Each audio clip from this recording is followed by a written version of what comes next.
ओम श्री गुरुवे नमः। अखंडमंडलाकारं व्याप्तं येन चराचरं तत्पदं दर्शितं येन तस्मै श्री गुरुवे नमः। ओम शांति शांति शांति। प्रणाम भवन। मांडूक्य कार्य का प्रवचन व तथ्य प्रकरण स्वामी श्री अखंडानंद सरस्वती जी महाराज का दिव्य ग्रंथ, जिसमें भगवान हमारा अध्याय चल रहा है अद्वैत तत्व दृष्टा कौन, भाग 4 और पेज नंबर 467। पिछले सत्संग में बात आई थी कि अब ब्रह्म किसको बोलते हैं। देखो यहाँ से आगे ले रहा हूँ भगवान। यह निर जो उपसर्ग है, इससे विकल्प शब्द का जब समास हुआ तो उसका अर्थ होता है विकल्पेभ्यो निष्क्रांतः इति निर्विकल्पः, निरादया निष्क्रांतः इत्यर्थे पंचम्यः। जब निर आदि उपसर्ग जोड़ते हैं क्रांत आदि के अर्थ में, तब पंचमी समास होता है। पंचमी समास होने का अर्थ क्या हुआ? विकल्पेभ्यो निष्क्रांतः निर्विकल्पः। यह जितना विकल्प पहले बताया कि है कि नहीं है, जानता है कि नहीं जानता है, जाना जाता है कि नहीं जाना जाता है, उसके मिलने से मुक्ति होती है कि नहीं होती है, ये सब जितने विकल्प होते हैं उनसे वह निकला हुआ है, परे है। बोले कि ऐसा कौन है भाई? देखो अपने आप के बारे में सोचो, आप अपना आपा है कि नहीं है?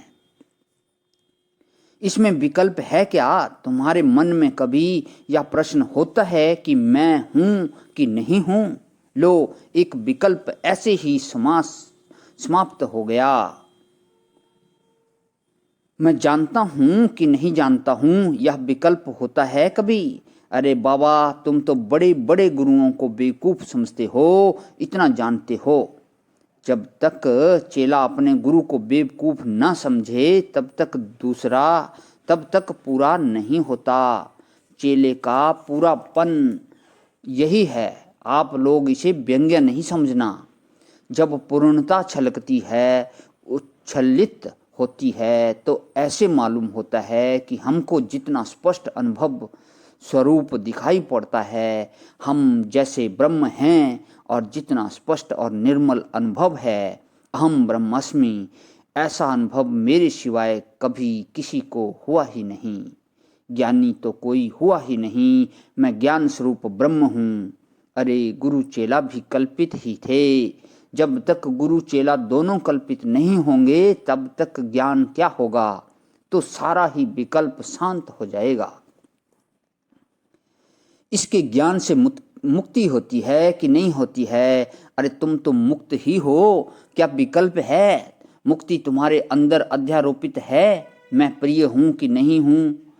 अरे इतने प्रिय हो कि सबकी प्रियता चूस कर तुम अपने को रसिक बनाए हुए हो, मजेदार बनाए हुए हो। निर्विकल्प माने कोई विकल्प है ही नहीं। कैसा है यह? बोले कि पंचमो पस्मः। संस्कृत में जो पंच शब्द है वह 2 अर्थ में है। एक विस्तार अर्थ में है और दीप्ति अर्थ अर्थात बुद्धि अर्थ में भी है, और 5 गिनती के अर्थ में भी है। जैसे आपने पंचानन शब्द सुना होगा, तो पंचानन सिंह को बोलते हैं, लेकिन सिंह के 5 मुख तो होते नहीं।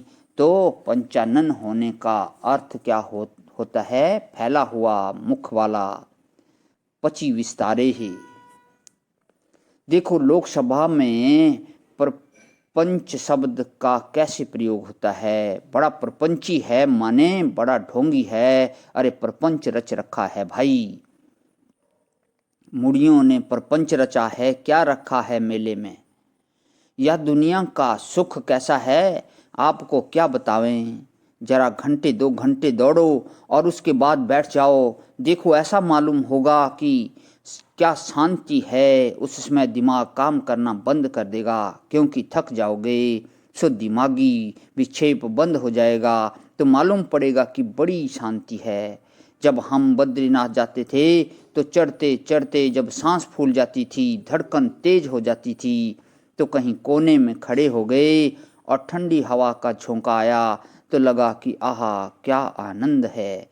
अरे वह आनंद वानंद कुछ नहीं था, वह तो जो थकान थी वह थोड़ी हल्की हुई। 6 घंटे ट्रेन में चलने के बाद जब घंटे भर ही स्थिर होकर बैठने को मिल जाए तो मालूम पड़ेगा कि बड़ी शांति है।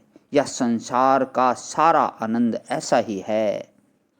श्रीमद् भगवत गीता में लिखा है, यथा ही पुरुषो भारम शीर्षः गुरुम द्रहन तम संक्रंधेन स आधते तथा सर्वाः प्रतिक्रिया। श्रीमद् भागवत में लिखा है, ये भागवत का मंत्र है, ये भागवत का नहीं। तो 4:21-33वां मंत्र था। प्रणाम भगवान। इसकी व्याख्या जो है आगे लेता हूँ कल। ओम शांति शांति शांति। प्रणाम भगवान।